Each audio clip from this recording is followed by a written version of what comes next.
Kita awali informasi dari kebakaran pemirsa yang melanda satu rumah yang dihuni sepasang lansia di kawasan padat penduduk di Jalan Kumbang, Kramat Jati, Jakarta. Kebakaran diduga karena korsleting dari rumah tersebut.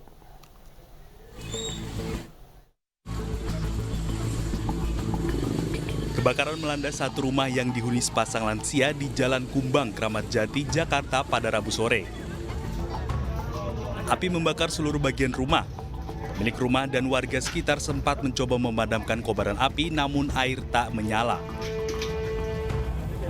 Api diduga berasal dari akibat korsleting listrik. Menurut pemilik rumah, awalnya tercium bau kabel terbakar. Namun saat melihat ke atap rumah, sudah ada api. Lagi tidur siang, itu karena bau listrik, tahu api datang, udah nyala, saya keluar.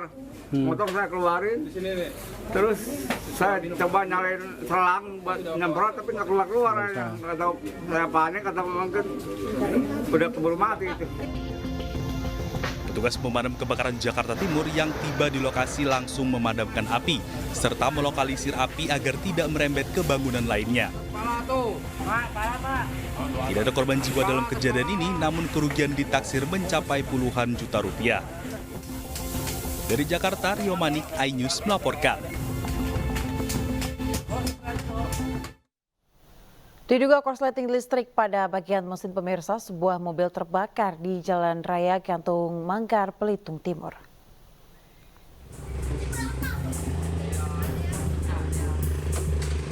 Insiden terbakarnya sebuah mobil ini sempat membuat kemacetan lantaran bertepatan dengan jam sibuk di ruas Jalan Raya Gantung Manggar, Belitung Timur, Bangka Belitung, Rabu siang. Pemilik mobil mengatakan kepulan asap tiba-tiba saja muncul dari bagian bawah mobil. Api baru dapat dipadamkan dengan bantuan 2 unit mobil damkar Belitung Timur. Diduga kepulan asap muncul akibat korsleting listrik.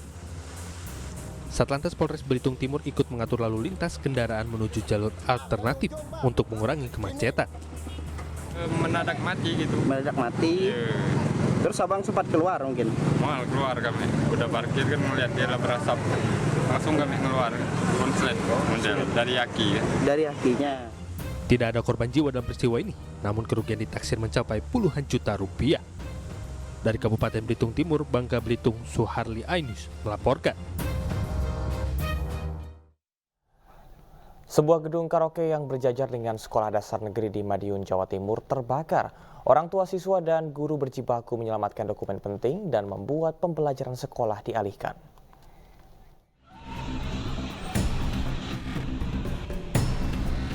Sebuah gedung karaoke yang berjajar dengan sekolah dasar negeri di Madiun, Jawa Timur terbakar pada Rabu pagi. Api diduga berasal dari hubungan arus pendek listrik. Lokasi karaoke yang berjajar dengan sekolah dasar negeri 02 Pangongangan membuat pihak sekolah dan wali murid mengevakuasi dokumen penting dan peralatan sekolah. Karena lokasinya sangat mepet, gandeng dengan temboknya sekolah. Ini dokumen-dokumen harus kita selamatkan dulu, kemudian anak-anak juga kita evakuasi semua. Api baru bisa dipadamkan 1,5 jam setelah 6 unit mobil pemadam kebakaran dikerahkan ke lokasi. Tidak ada korban jiwa dalam kebakaran gedung karaoke ini karena saat kejadian kondisi gedung sedang kosong. Sedangkan penyebab kebakaran ini diselidiki polisi. Dari Madiun, Jawa Timur, Arif Wahyu Effendi, iNews melaporkan. Sementara itu pemirsa, sebuah minibus terguling usai melaju dengan kecepatan tinggi hingga menabrak kendaraan yang sedang terparkir di Jalan Kapten Tendian, Kota Yogyakarta, Daerah Istimewa Yogyakarta. Peristiwa ini terekam kamera pengawas.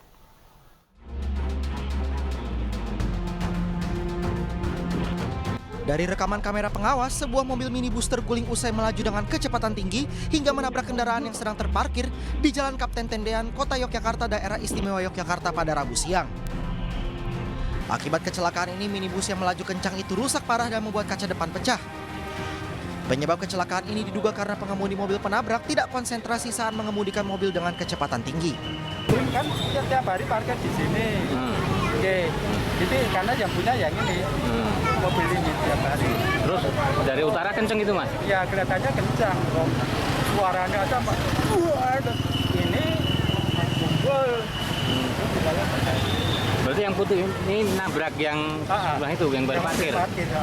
Keterangan dari supirnya tadi dia ngatur ngatur spion, Pak. Ngatur spion jalan elektrik itu, namun dia tidak memperhatikan kalau depannya ada kendaraan. Nah, begitu waktu ngatur, tiba-tiba langsung mobil membentur mobil yang parkir di tepi kiri, sehingga terjadi lompatan mobil yang bersangkutan, Pak. Tidak ada korban jiwa dalam peristiwa ini, namun satu orang yang merupakan penumpang mobil penabrak terluka dan dievakuasi ke rumah sakit. Sedangkan peristiwa kecelakaan ditangani unit Laka Lantas Polresta Yogyakarta. Dari Yogyakarta, Daerah Istimewa Yogyakarta, Guranto Farhan, iNews melaporkan. Seorang pasien penyakit jantung yang tidak sadarkan diri di Lebak, Banten terpaksa dibawa dengan menggunakan mobil pick-up menuju rumah sakit. Sebelumnya pihak keluarga sudah meminjam ambulan desa, namun ambulan sedang dipinjam warga lain untuk hajatan.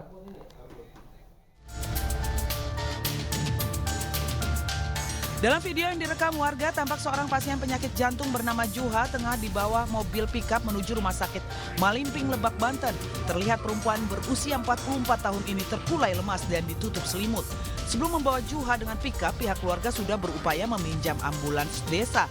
Namun mobil tersebut tengah digunakan warga lain yang diduga untuk keperluan hajatan. Akhirnya keluarga pun menyewa sebuah mobil pickup agar nyawa pasien bisa diselamatkan.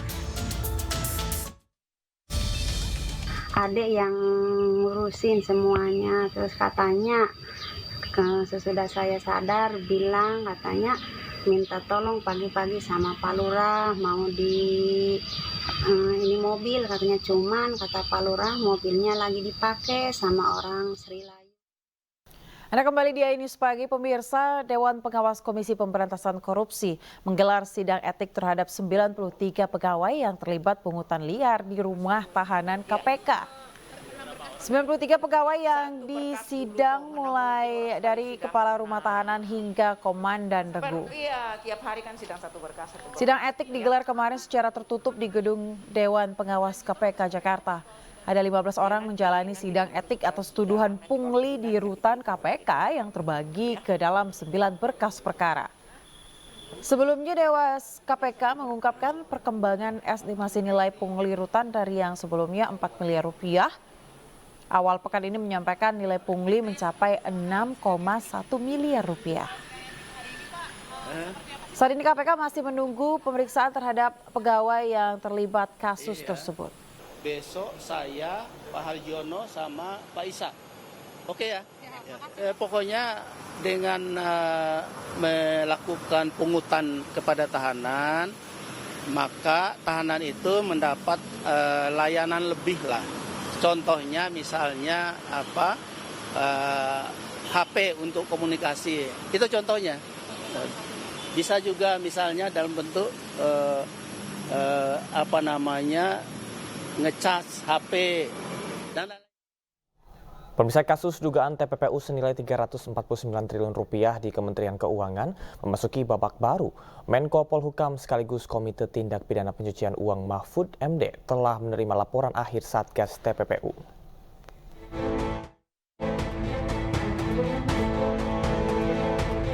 Kasus dugaan tindak pidana pencucian uang senilai 349 triliun rupiah di lingkungan Kementerian Keuangan memasuki babak baru. Menko Polhukam yang juga Ketua Komite TPPU Mahfud MD menyampaikan telah menerima laporan akhir Satgas TPPU. Satgas telah melakukan supervisi dan evaluasi penanganan 300 surat LHA, LHP, informasi dugaan TPPU dengan nilai agregat lebih dari 349 triliun. 300 surat LHA, LHP informasi seluruhnya telah dibahas secara sistematis dalam Satgas TPPU dengan melibatkan 12 orang tim ahli yang terdiri dari para akademisi dan para tokoh yang concern dalam pemberantasan TPPU bersama Dirjen, sekarang hadir nih Dirjen Bea Cukai dan Bea Cukai, kemudian Dirjen Pajak, Kejaksaan, Kepolisian, dan KPK. Dalam perjalanan mengungkapkan kasus TPPU itu, 8 pegawai Kemenq diberhentikan karena diduga terlibat. Satgas TPPU juga mendalami pihak Kemenkyu yang mengeluarkan disreksi kebijakan yang dinilai menghambat penyelesaian transaksi janggal dengan nilai agregat 349 triliun rupiah. Tim Liputan iNews melaporkan.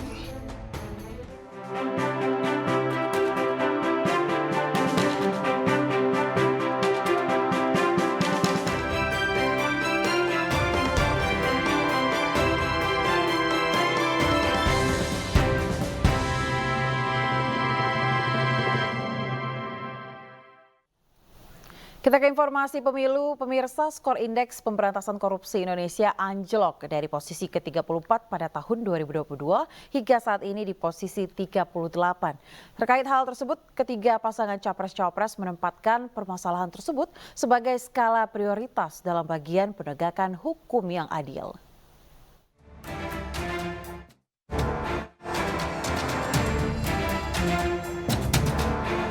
Pemberantasan korupsi menjadi salah satu poin yang penting dibahas saat debat capres. Bahkan ketiga pasangan menempatkan hal tersebut sebagai skala prioritas dalam bagian penegakan hukum yang adil.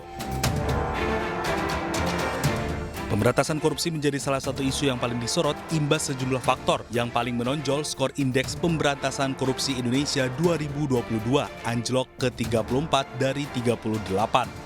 Pasangan capres Anies Baswedan Muhaimin Iskandar memasukkan pemberantasan korupsi ke dalam misi ke-8. Kami mendedikasikan diri, hadir untuk memberikan komitmen bahwa dari puncak sampai ke bawah kami akan tegakkan hukum pada siapa saja. Kami kembalikan marwah kehidupan bernegara yang menempatkan hukum sebagai tempat yang paling tinggi. Pasangan Amin memiliki 7 poin utama dalam hal pemberantasan korupsi, diantaranya menekan tingkat korupsi melalui perbaikan skor IPK Indonesia, mengembalikan peran-peran KPK dalam pemberantasan korupsi yang independen serta memasukkan budaya anti korupsi dalam kurikulum pendidikan nasional. Sementara itu, pasangan Prabowo Subianto Gibran Rakabuming memasukkan misi pemberantasan korupsi pada misi ke-7. Kami menempatkan hukum, HAM, perbaikan pelayanan pemerintahan, pemberantasan korupsi, perlindungan terhadap semua kelompok di masyarakat sebagai sesuatu yang sangat penting. Pasangan Prabowo Gibran akan menjadikan KPK sebagai Center of Excellence dalam upaya pemberantasan korupsi bersifat preventif. Bahkan akan menjamin KPK, kepolisian, dan Kejaksaan Agung bebas dari intervensi.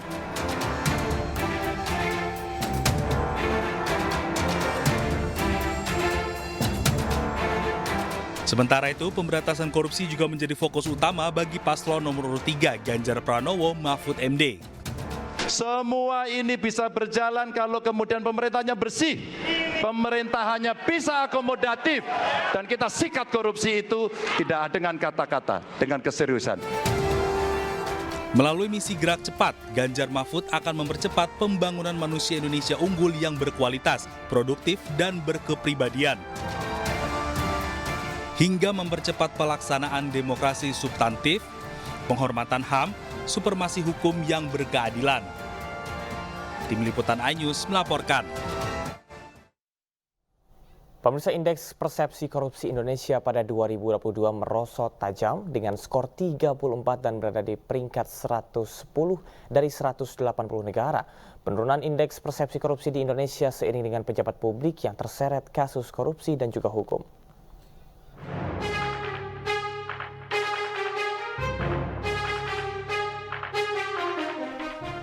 Pemberantasan kasus korupsi harus mendapatkan perhatian khusus.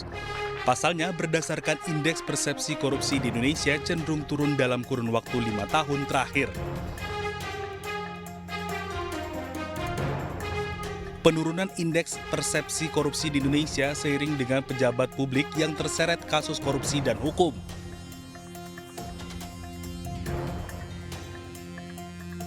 Pada tahun 2018, indeks persepsi korupsi mendapatkan skor 38 di peringkat 89. Setahun kemudian, indeks persepsi korupsi di Indonesia naik ke skor 40 dan berada di peringkat 85 dari 180 negara. Dari tahun 2019 menjadi skor indeks pencapaian persepsi korupsi yang tertinggi sepanjang 25 tahun terakhir. Sementara di tahun 2022, skor indeks korupsi di Indonesia merosot tajam, yakni dengan skor 34 dengan peringkat 110 dari 180 negara. Hal itu membuktikan penurunan skor indeks korupsi paling tajam sejak tahun 1955.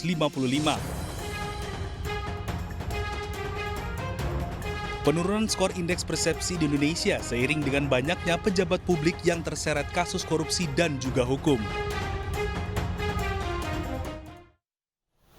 Pemirsa, Komisi Pemberantasan Korupsi mengundang calon presiden dan calon wakil presiden 2024 untuk adu gagasan dalam pemberantasan korupsi. Capres-Cawapres 2024 juga diminta berkomitmen dalam upaya pemberantasan korupsi.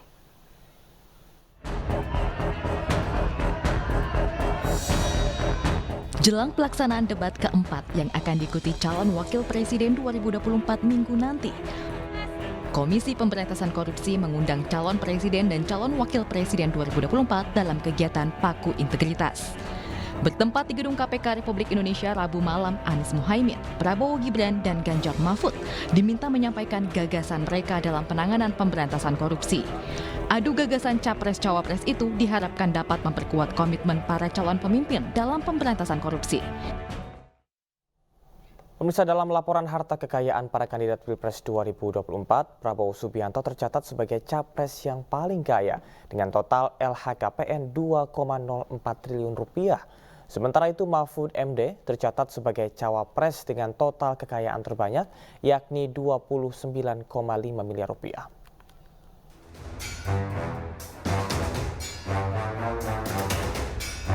Komisi Pemberantasan Korupsi telah memasukkan data laporan harta kekayaan pasangan calon presiden dan calon wakil presiden 2024. Dalam laporan harta kekayaan yang terdaftar di Komisi Pemberantasan Korupsi, Capres nomor urut 1, Anies Baswedan, tercatat memiliki harta sebanyak 11,7 miliar rupiah.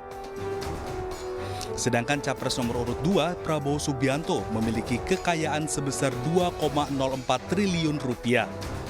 Sementara Capres nomor urut 3, Ganjar Pranowo, tercatat memiliki kekayaan sebanyak 15,4 miliar rupiah.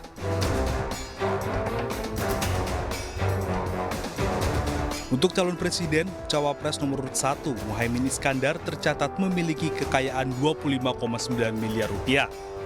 Cawapres nomor urut 2, Gibran Rakabuming, memiliki kekayaan sebanyak 25,5 miliar.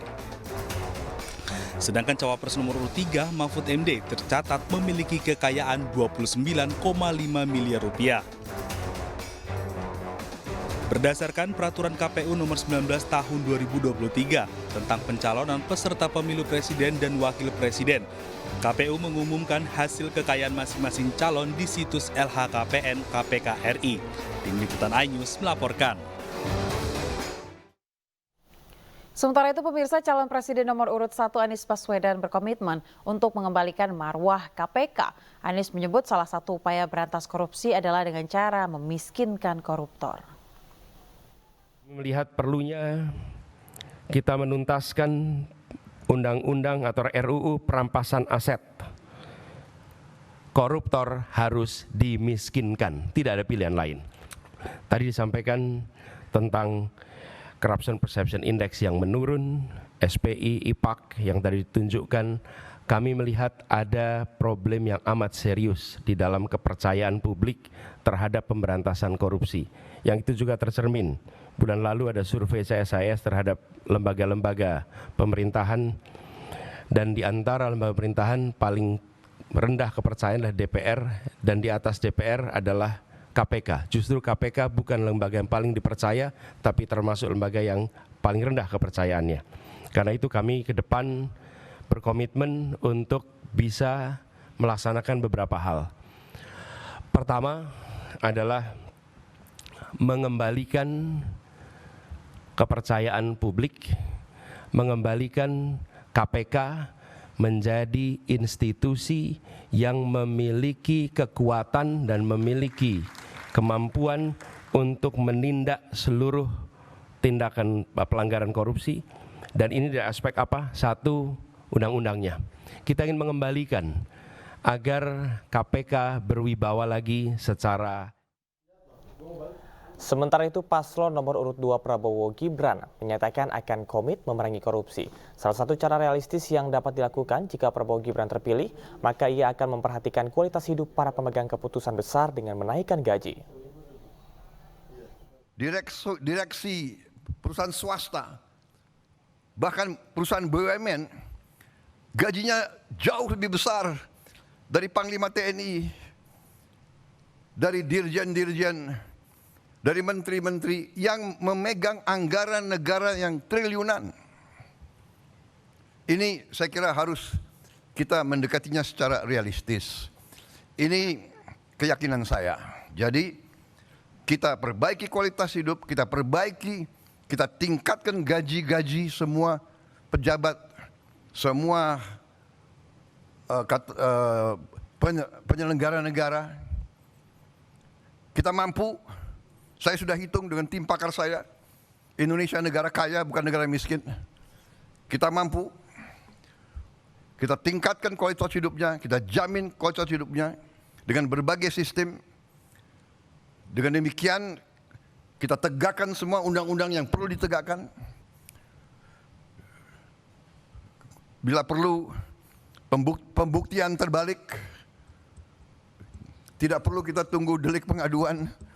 Tetapi seorang pejabat yang mau menjabat jabatan penting harus transparan, harus bisa dilihat. Karena itu saya sangat dukung LHKPN untuk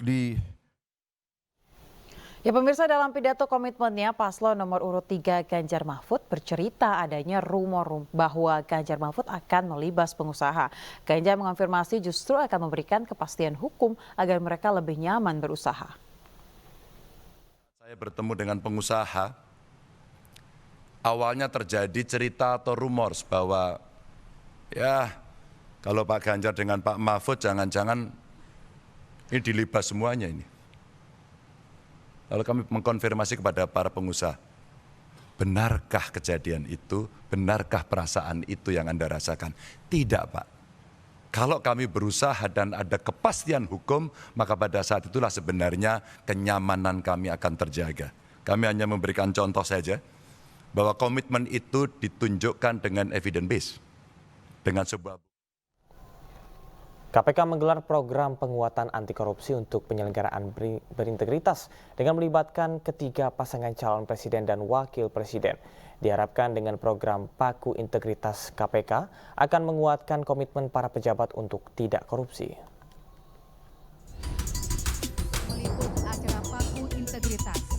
Program Paku Integritas yang telah dijalankan KPK sejak tahun 2021 ini melibatkan pasangan calon presiden dan wakil presiden serta pemilu 2024. Tiga pasangan Capres dan Cawapres mengutarakan gagasan serta menandatangani komitmennya tentang anti korupsi ke depannya. Menanggapi program Paku Integritas KPK, juru bicara Partai Perindo Toma S. Langkun mengatakan, di era kepemimpinan Jokowi, integritas KPK paling rendah dan mengkhawatirkan. Ya, dan IPK kita tahun ini, atau di 2023 kemarin, itu kan sebetulnya dalam 2 periodenya Pak Jokowi yang paling rendah.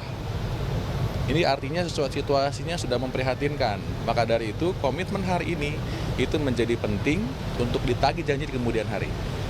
Nah, kalau kemudian dari paslon kita, ya pasangan Ganjar Mahfud, saya secara pribadi tentu menilai bahwa pasangan ini merupakan pasangan yang paling paripurna.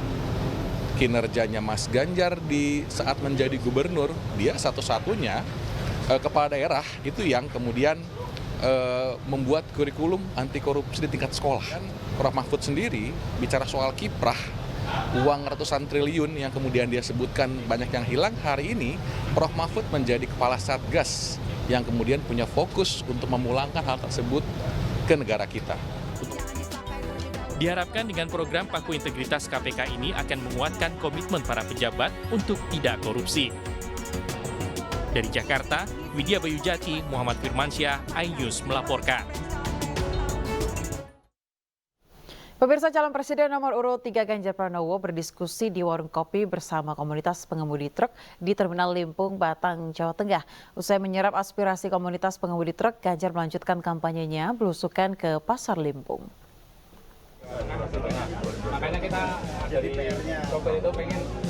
Calon Presiden nomor urut 3 Ganjar Pranowo di hari ke-51 kampanye menemui komunitas pengemudi truk di Terminal Limpung, Batang, Jawa Tengah. Bersama para supir truk, Ganjar berdiskusi santai di sebuah warung kopi. Di momen inilah Ganjar tak menyangka ketika para supir truk berterima kasih kepada Ganjar karena saat ini tidak ada lagi pungli. Ganjar menyempatkan berfoto di salah satu truk bergambar dirinya. Meskipun saya ingatkan, berapa lama Anda nyopir? Masih 8-12 jam gaspol terus-terusan. Padahal mereka mesti istirahat setiap 4 jam. Istirahat setiap 4 jam itu penting untuk supir. Tidak hanya supir truk, supir bis juga penting untuk keselamatan semuanya. Ini masukan-masukan dari diskusi kecil dari di warung kopi.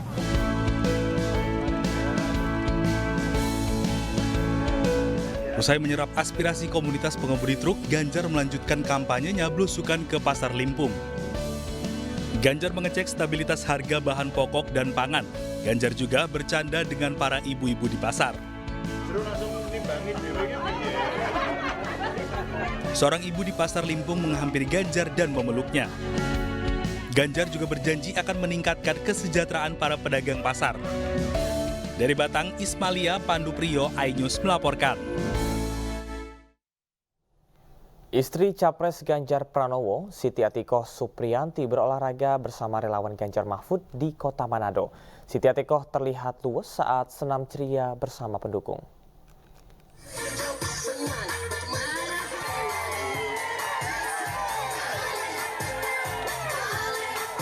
Siti Atikoh Supriyanti, istri Capres Ganjar Pranowo, mengikuti acara senam ceria bersama warga di lokasi Pohon Kasih Megamas Manado, Sulawesi Utara. Diikuti dengan ratusan para pendukungnya, Siti Atikoh terlihat luwes bergoyang bersama sambil sesekali mengacungkan 3 jari. Dalam sambutannya, Siti Atikoh menegaskan bahwa program Bansos akan terus dilanjutkan Ganjar Mahfud, bahkan akan ditambah penerimanya. Katanya kalau nanti Ganjar Mahfud menjadi pemenang, nanti Bansos, PKH, KIP, KIS itu akan dihilangkan. Itu hoax, ya Ibu Bapak, itu hoax, informasi yang digunakan untuk menyesatkan kita semua. Justru Ganjar Mahfud itu akan terus meningkatkan program-program yang pro rakyat, akan mengoptimalkan dan menambah jumlah penerima. Selain itu, Siti Atikoh juga mengencarkan program KTP Sakti, yakni 1 kartu untuk semua program pemerintah. Usai berolahraga, Siti Atikoh melayani warga untuk bersuah foto bersama. Dari Manado, Sulawesi Utara, Jeffrey Langi, iNews melaporkan. Calon Presiden nomor urut 1 Anies Baswedan pemirsa melakukan kampanye di Kabupaten Bone, Sulawesi Selatan. Dalam kampanyenya kali ini, Anies didampingi Wapres Republik Indonesia ke-10 dan 12 Yusuf Kala. Bahkan Anies sempat menikmati sarapan di kediaman Yusuf Kala.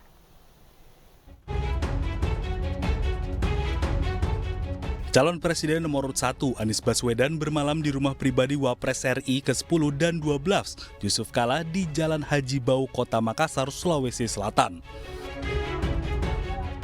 Sebelum bertolak ke kampung halaman JK di Kabupaten Bone untuk berkampanye, Anies terlebih dahulu menikmati suguhan sarapan pagi dari JK dengan menu coto Makassar dan nasi kuning.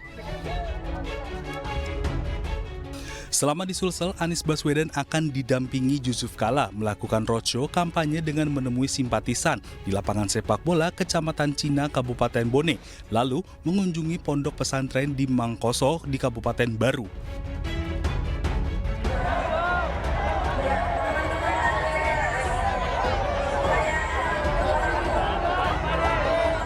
Kedatangan Anies di Bone disambut ribuan simpatisan, bahkan antusiasme masyarakat untuk dapat melihat Anies dari dekat tak terhindarkan. Dalam kampanyenya, Anies mengajak masyarakat untuk menyambut momen perubahan pada hari pemilihan 14 Februari mendatang. Dari Makassar, Leo Muhammad, Nur iNews melaporkan. Caleg DPR RI Dapil Jawa Timur 1 dari Partai Perindo, Angela Tanusudibyo, memberikan materi tentang public speaking di Surabaya. Para peserta yang hadir dari berbagai kalangan ditingkatkan rasa percaya dirinya dalam pekerjaan atau usaha yang sedang dijalani.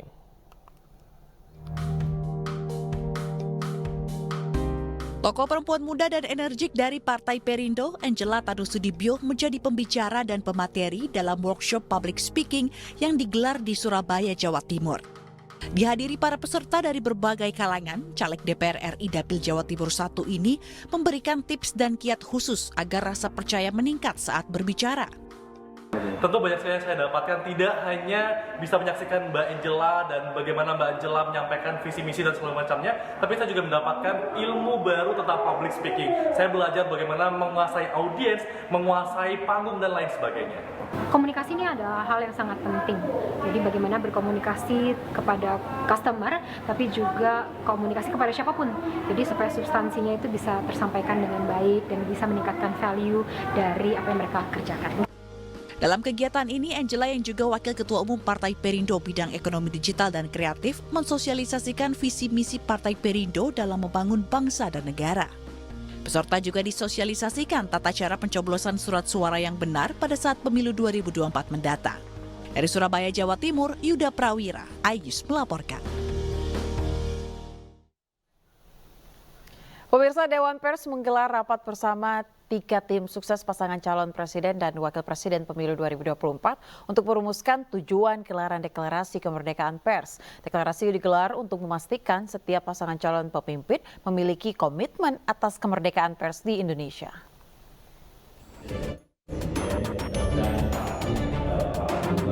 Dewan Pers bersama ketiga tim sukses pasangan calon presiden wakil presiden Rabu 17 Januari 2024 menggelar rapat untuk merumuskan deklarasi kemerdekaan pers oleh seluruh calon presiden dan wakil presiden pemilu 2024.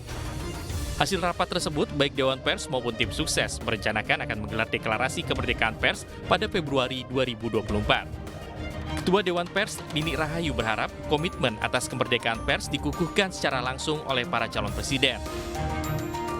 Tentu begini, pers itu kan demokrasi keempat. Ya, pilar keempat demokrasi itu pers. Kami ingin bahwa para calon pemimpin negeri ini betul-betul punya komitmen terhadap kemerdekaan pers.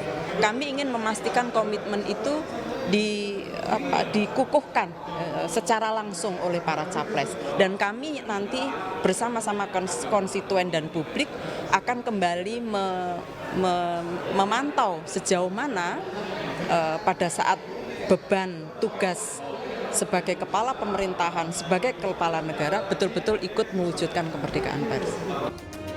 Meski pasangan Capres-Cawapres telah melaksanakan debat yang diselenggarakan KPU dan dialog dengan sejumlah organisasi wartawan, deklarasi ini dinilai perlu mengingat Dewan Pers sebagai lembaga negara menjadi simbol atas kebebasan pers. Dari Jakarta, Nisa Zahib, Ilham Zarkasi, iNews melaporkan. Pemirsa, Badan Perlindungan Pekerja Migran Indonesia BP2MI menegaskan komitmennya untuk menjaga netralitas di pemilu 2024. Kepala Badan Perlindungan Pekerja Migran Indonesia BP2MI, Beni Ramdhani, membuka rapat kerja teknis yang turut dihadiri mantan RB Abdullah Azwar Anas.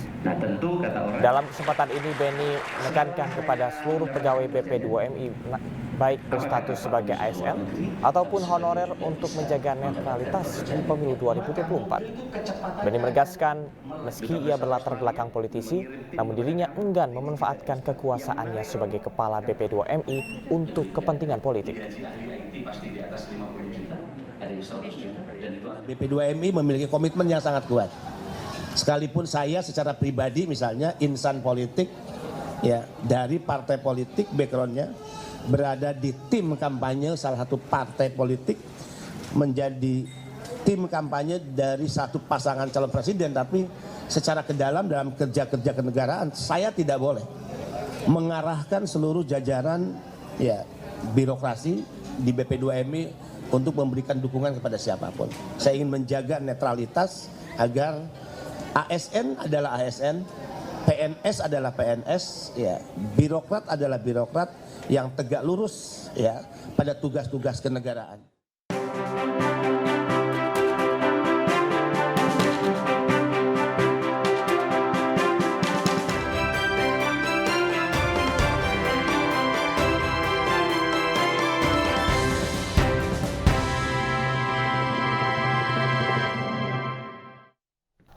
Berkedok menjadi anggota polisi, seorang juru masak di Bandar Lampung berhasil menipu puluhan gadis belia di Lampung. Selain menggelapkan sepeda motor korban, pelaku juga memeras uang para korban hingga puluhan juta rupiah.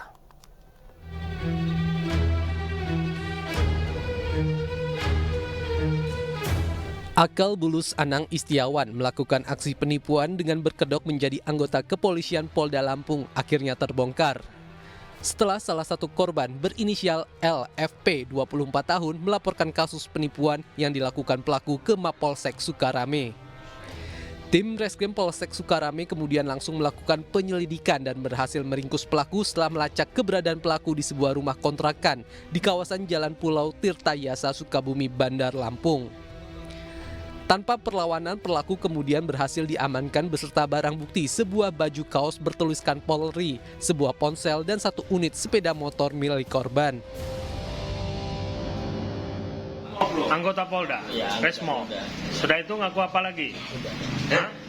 Mengaku intel itu? Itu bukannya jadi sama ya Pak ya? Beda ya Pak ya? Beda lah. Hah? Ya intel juga Pak. Intel. Pelaku melancarkan aksinya sejak tahun 2022 dengan modus menjadi polisi gadungan untuk memperdayai dan menipu para korbannya. Berdasarkan hasil penyidikan, sebanyak 10 orang gadis belia menjadi korban penipuan pelaku. Jadi modusnya pelaku tersebut yaitu mengaku sebagai anggota Polri. Kemudian pelaku tersebut memposting di media sosial, kemudian berkenalan. Lalu setelah berkenalan, kemudian pelaku merayu untuk meminjam sepeda motor atau meminjam uang, di mana pelaku mengambil motor tersebut lalu digadaikan. Untuk mempertanggungjawabkan perbuatannya, pelaku kini mendekam di sel tahanan Mapolsek Sukarame. Pelaku dijerat pasal 372 KUHP tentang penipuan dan penggelapan dengan ancaman hukuman 4 tahun penjara. Sementara itu pemirsa, seorang pria lansia menjadi korban penjamretan saat duduk di depan rumah kos di daerah Tunggul Hitam, Kota Padang, Sumatera Barat. Aksi jambret tersebut berhasil terekam kamera pengawas dan viral di media sosial.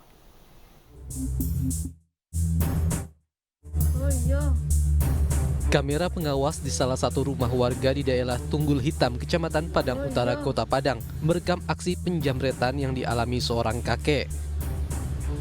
Kejadian berawal saat sang kakek tengah duduk sambil memegang ponsel di depan sebuah rumah kos. Tidak lama kemudian, seorang pemuda dengan menggunakan sepeda motor tiba-tiba melaju ke arah korban dan langsung merampas ponsel si kakek lalu kabur. Sementara korban berusaha berlari mengejar pelaku. Korban diketahui berusia 70 tahun, asal Riau.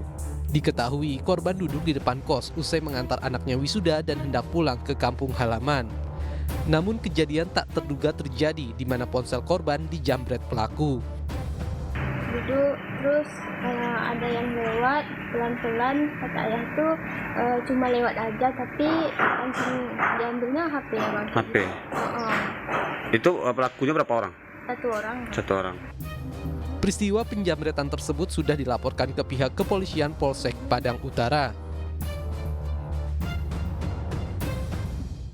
Pemirsa, Indonesia International Open 2024 resmi dimulai yang digelar di Park Hyatt Jakarta, Kebon Sirih, Jakarta Pusat. PP Popsi selaku panitia penyelenggara berharap pemilihan Indonesia dapat mendulang prestasi di ajang turnamen bergengsi ini.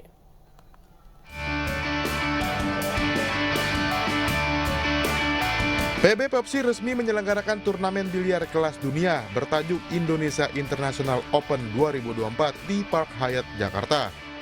Pada babak kualifikasi diikuti 59 atlet biliar dari Indonesia, Filipina, dan Jepang yang akan bertarung memperebutkan tiket ke babak utama. Pada babak utama nanti mereka akan bertarung lagi dengan 128 pemiliar yang salah satunya adalah juara dunia bola 9 tahun lalu asal Spanyol, Francisco Sanchez Ruiz. To win the tournament is going to be difficult, you know. I'm feeling good. I feel good with my game, but you know, like to win any tournament is so hard because you have too many good players in the world. So it's going to be tough, but I will try my best. PB Popsi berharap atlet-atlet biliar Indonesia dapat lolos ke babak utama dan mendulang prestasi di salah satu ajang biliar paling bergengsi ini. Atlet terbaik Indonesia sudah berada di stage 2, main event akan bertanding. Yang hari ini adalah banyak beberapa atlet andalan yang di luar 16 besar yang masih berada di babak kualifikasi ini. Dan kita harapkan mampu juga bersaing dengan seluruh pesaing dari luar negeri ya. Indonesia International Open 2024 diikuti ratusan pemiliar dari 23 negara. Ajang ini digelar 16 hingga 25 Januari 2024 yang dibagi dalam 2 tahap, yakni tahap kualifikasi 16-19 Januari dan babak utama 21-25 Januari 2024. Dari Jakarta, Nur Aryadin, iNews melaporkan. Pemirsa, sejumlah vendor yang terlibat dalam Pekan Olahraga Nasional ke-20 di Papua mengaku belum dibayar oleh pihak penyelenggara. 2 tahun sudah Pekan Olahraga Nasional di Papua telah berakhir, namun pemerintah selaku penyelenggara masih menyisakan persoalan utang piutang dengan sejumlah vendor. Masa jabatan Presiden Joko Widodo yang akan berakhir membuat para vendor khawatir utang tersebut tidak dibayarkan pemerintah. Menurut salah satu vendor, pihaknya belum mendapatkan haknya dengan nilai kontrak sebesar 1,2 miliar rupiah. Mereka juga telah melayangkan gugatan kepada Kementerian Keuangan dan pemerintah Provinsi Papua. Ya, biasanya, tapi kan kita sebelumnya juga kami ada meeting dengan vendor-vendor lain, itu banyak sekali vendor-vendor yang lain itu belum dibayar juga. Kebetulan kami 100% belum dibayar. Iya, ini kan gugatan yang kedua ya. Gugatan kedua mungkin sudah sidang 4 atau 5 kali ya. Jadi kami masih menunggu kelanjutannya. Sepertinya masih tahap apa ya? Kemeriahan Pesta Kembang Api mewarnai penutupan Musabakoh Tilawatil Quran atau MTQ ke-54 tingkat Kabupaten Tangerang. Pelaksanaan MTQ yang dimulai sejak 11 Januari tersebut memperlombakan 9 cabang dan 59 kategori.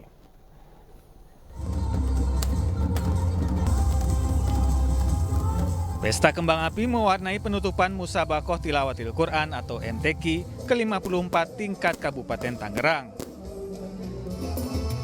Pada kesempatan ini, Kecamatan Solear berhasil menjadi juara umum.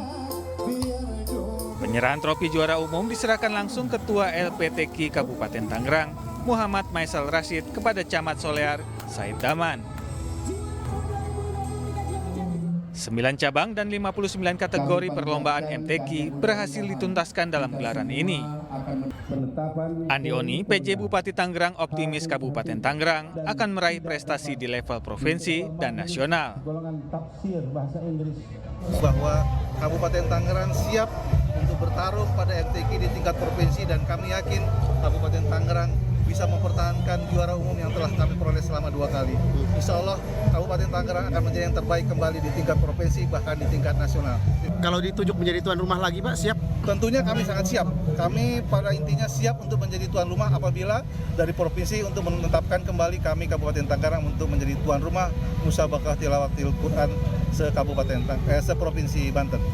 Pak Bupati mempersiapkan untuk melaksanakan pembinaan yang akan kita lakukan selama 6-7 bulan menjelang MTQ tingkat Provinsi Banten. Pembinaan ini sudah kita jadwalkan, insya Allah beberapa waktu ke depan kita akan panggil lagi juara-juaranya untuk bisa melaksanakan persiapan dalam rangka kita menyongsong MTQ tingkat Provinsi Banten. Ketua LPTQ berharap para peserta MTQ ke-54 tingkat Kabupaten Tangerang bisa mempertahankan prestasi di level provinsi yang akan digelar pertengahan tahun ini. Dari Kabupaten Tangerang, Banten, Aimarani, iNews melaporkan. Terima kasih Anda masih di iNews Pagi bersama dengan saya Camar Hendra dan Ayan Ufus. Pemirsa, ratusan prajurit TNI AL akan melakukan port visit ke Mesir dengan KRI Dr. Rajiman Wedioningrat 992. Ya, dalam misi ini pemirsa TNI AL akan mengirimkan bantuan kemanusiaan bagi rakyat Palestina di jalur Gaza.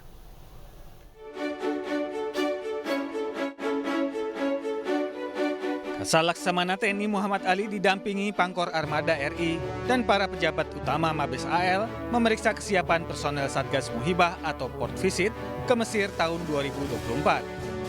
214 prajurit Jalasena akan melaksanakan Port Visit ke Mesir selama kurang lebih 52 hari.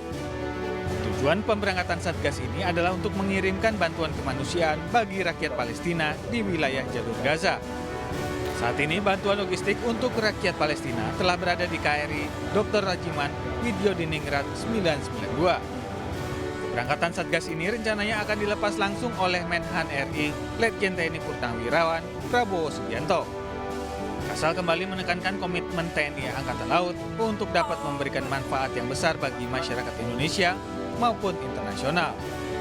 Seperti diketahui, sejak awal bulan November 2023, TNI Angkatan Laut telah membuka posko bantuan kemanusiaan bagi Palestina yang terkonsentrasi di Ko Armada 2 Surabaya dan Kolin Lamil Jakarta.